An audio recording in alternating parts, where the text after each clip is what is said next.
जगद्गुरु तुकाराम महाराजांचा पालखी सोहळा देहूकडनं पंढरपूरकडे प्रस्थानावर आहे. हळूहळू मार्गस्थ होत आहे. हा पालखी सोहळा आज बेलवडी येथे आला. बेलवडीमध्ये आता रिंगण पार पडलं. हा रिंगणाचा देखणं सोहळा देखील आता इथे पार पडला. अशा संख्येने वारकरी या सोहळ्यामध्ये उपस्थित झाले. आपण पाहू शकतो इथे टाळ मृदुंगाच्या आवाजात वारकरी मंत्रमुग्ध झाल्याचे पाहायला मिळत आहे. वारीमध्ये न जगता हे वारकरी अखंड विठुरायाची सेवा करत वारकऱ्यामध्ये चालत असतात आणि टाळ मृदुंगाचा गजर हे सर्वत्र सुरू असतो. तुकारामाचा जयघोष, विठू माऊली माऊलीचा जयघोष हा वारीमध्ये चालू असतो. मंत्रमुग्ध होऊन हे वारकरी विठुरामाचा गजर पाऊली चालले पंढरीची वाट, विठुरायाची ओढ लागली. या ओढीप्रमाणे हे सर्व वारकरी विठुरायाच्या दर्शनासाठी पंढरपूरकडे निघाल्याचे आपण पाहू शकतो. काही आपल्याकडे वारकरी त्यांच्याशी आपण मार्गदर्शन करणार आहोत. माऊली काय सांगाल, कुठनं आलात? आम्ही जी वरून आलेलो आहे, वाकी शिवे करंजारे चक्रेश्वर दिंडी आमची. आम्ही 4-5 गाव आहे आमची दिंडीची. आम्ही वाघाव पासून शिवे, वाघाव, वाकी आम्ही 15 वर्ष चालवतोय. आम्ही थकवा नाही काय नाही. आम्ही समजी 200 माणसं आहे. वाटणी आम्ही थकवा नाही काय नाही. 5 वाजता उठतोय, आंघोळ पांघोळ करतोय, नाश्ता वगैरे करून वाटणी पायी थकवा काहीच अजिबात जाणवत नाही. आम्हाला एक आनंद आहे का वाटणी गजर करीत आम्ही चाललोय. आम्हाला थकवा कुठल्याच गोष्टीचा वाटत नाही. आम्ही 15 वर्षे पायवारी चालू आहे आमची. काय भावना घेऊन पंढरपूरकडे निघाला? काय पंढरपूरला साकडे घालणार? काही साखळे घालायचं नाही, सुखी समाधान आहे. काही साखळे घालू शकत नाही पांडुरंगाला. पांडुरंगाला हाच आनंद आहे आम्हाला का वाटणी चालवतोय, थकवा नाही काय नाही, आजारी पडत नाही कुणी, काहीच नाही. काय पांडुरंगाला साखळे घालायचे, काही थकवा नाही आम्हाला. का पाय दुखत नाही काय नाही, कोणाला कोण नाही, आजार नाही आजार नाही. वाटणी आनंद आनंद गजर करीत माऊलीचा. ज्ञानोबा माऊली तुकाराम, ज्ञानोबा माऊली तुकाराम, माऊली माऊली माऊली माऊली माऊली म्हणत माऊली माऊली माऊली माऊली माऊली माऊली माऊली माऊली ज्ञानोबा माऊली माऊली माऊली माऊली. नक्कीच माऊली, काय सांगाल तुम्ही, कशा प्रकारे वारीमध्ये असता? काय भावना आहेत तुमच्या? आमच्या भावना काहीच नाही. सुखात सुखी पंढरपूर पर्यंत जावा ही भावना. काय मागणी विठुरायाला घालणार आहे? काही मागणी नाही. तुकाराम महाराजाचा गजर, विठू माऊलीचा गजर करीत पंढरपुरात बस. कशा प्रकारे दिनाचे क्रम असतो वारीमध्ये? किती वाजता सुरुवात होते, कशा प्रकारे शेवट संध्याकाळी? दिंडी क्रमांक होतो कधी 7 वाजता, कधी 9 वाजता, असं लाईनीला लागत लागत पंढरपूर पर्यंत जातो. माऊली घरची आठवण येत नाही 15 दिवस? नाही नाही काय येत नाही? नाही येत, पांडुरंगाची कृपा. अजून काही वारकरीत आपल्या समोर. माऊली काय सांगाल, काय भावना आहे? माऊली काय सांगाल तुम्ही, काय भावना आहे तुमच्या? आमची भावना अशीच आहे, असंच पटापट चालून द्या. वारी थकवा नाही येऊन द्या. माऊलीला मस्त मोरम लवकर येऊन द्या घरी तुमच्या दर्शनासाठी आम्हाला. माऊली पाऊस नाही, दुष्काळ आहे, पोटय पाऊस पाडी तर समज करतो. समजायला चारा पाणी समज जाऱ्याला लागतो. तो माऊली कुणी भेदभाव करीत नाही. दर्शनाला कोणाला आरे नाही काय नाही. या पायवारी ध्यान होतं. उलटून कवा होईन दिवाशी 3 बारा आपल्याला जायला माऊलीच्या दर्शनाला. दिवसभर वारीमध्ये चालून थकत नाही? नाही थकवा नाहीत काय नाही. माऊली माऊली माऊली ज्ञानोबा माऊली माऊलीचा गजर करत तुम्ही वारीमध्ये चालत असता. माऊली काय सांगाल तुम्ही, किती वर्षापासून वारी करताय? 3 वर्ष झाले. 3. काय भावना आहे तुमच्या? मनाला समाधान वाटतं, चांगलं वाटतं, जावं वाटतं, बरं वाटतं. माऊली काय सांगाल तुम्ही, किती वर्षापासून वारीमध्ये सहभागात? काय भावना आहे तुमच्या? काय नाही, आमची चांगली भावना आहे. तुकाराम महाराजाची वारून वार अशीच वारी व्हावा, आपण सुखी राहावा, बाकी काही इच्छा नाही. वारीमध्ये थकवा येत नाही? थकलं तरी वाटत नाही, काय वाटत नाही. घरची आठवण? घरची तर बिलकुल नाही. काय कशा प्रकारे वारीमध्ये दिनक्रम असतो रोज? कशा प्रकारे तुमचे दिनक्रम चालतो? रोज आपलं इथवर गेलं तिथवर गेलं, भजन झालं, प्रवचन झालं, जेवणं खावणं झोपण्याची सोय सगळी व्यवस्था होती. महाराजांचं कधी सकाळ दिवस व्हायला का निघायचं.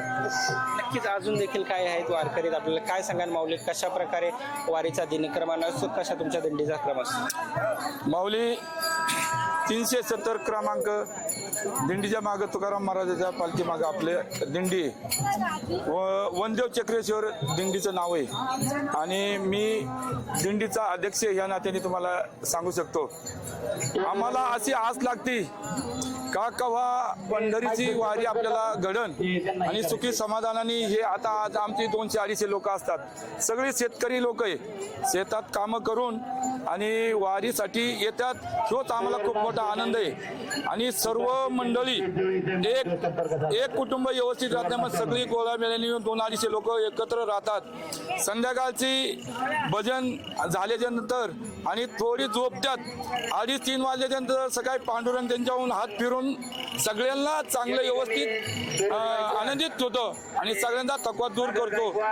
आणि आम्ही सर्व वारकऱ्यांना एक नम्रतेची सूचना आहे, जे संस्थांनी आणि पोलीस शासनाने जे नियम पाळून दिलेले त्या नियमाने सर्व वारकऱ्यांनी चालावा. कोणाला आया बहिणीला कोणाला धक्का लागत नाही. आणि अशीच आम्हाला सर्व वारकऱ्यांना एक बोलायचं असं आहे की आम्ही देहू ते पंढरपूर पायरी चालत असताना एक वारकरी उपाशी कुठं राहत नाही. एवढा पांडुरंग सर्वांना भरभरून अन्नदान मिळतं, म्हणजे कोणत्या तरी हाताने कोणीतरी अन्नदान करतं, कुणी पण वारकरी उपाशी राहत नाही. म्हणून पांडुरंगाला एवढीच विनंती आहे का चालू वर्षाला पण भरपूर पाऊस होऊन दे, शेतकऱ्यांना सुखी होऊन दे आणि बळीराजा हा सुखी तर सर्व जग सुखी, एवढीच परमेश्वराकडे प्रार्थना करतो. दुसरं काय माऊली काय सांगाल, आता पालखी रिंगण सोहळा देखील पाडवा आहे, नैरम देखावा होता, नैरम सोहळा होता, हा कशा प्रकारे पाहताय? हॅलो, हा पांडुरंगाचा रिंगण सोहळा म्हणजे हा आपल्या जीवनातील आनंदाचा सोहळा आहे. जो रिंगण सोहळा आहे हा आपल्या आनंदाचा एक मोठा सण आहे.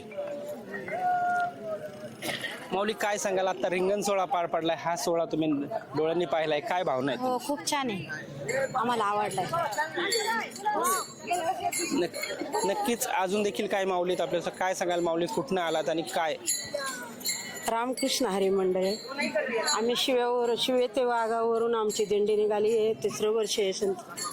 तर आता आम्ही आहे ना, आमचा खूप चांगला आनंदाचा याचा क्षण चाललेला आहे. संत काही आपल्याला कुठल्या काही अडचणी आल्या नाही, काही नाही. आम्ही निघायच्या आधी खूपच पाऊस येतो, आता आमच्या गावाकडं आवण्या बिवण्या चालू असतात.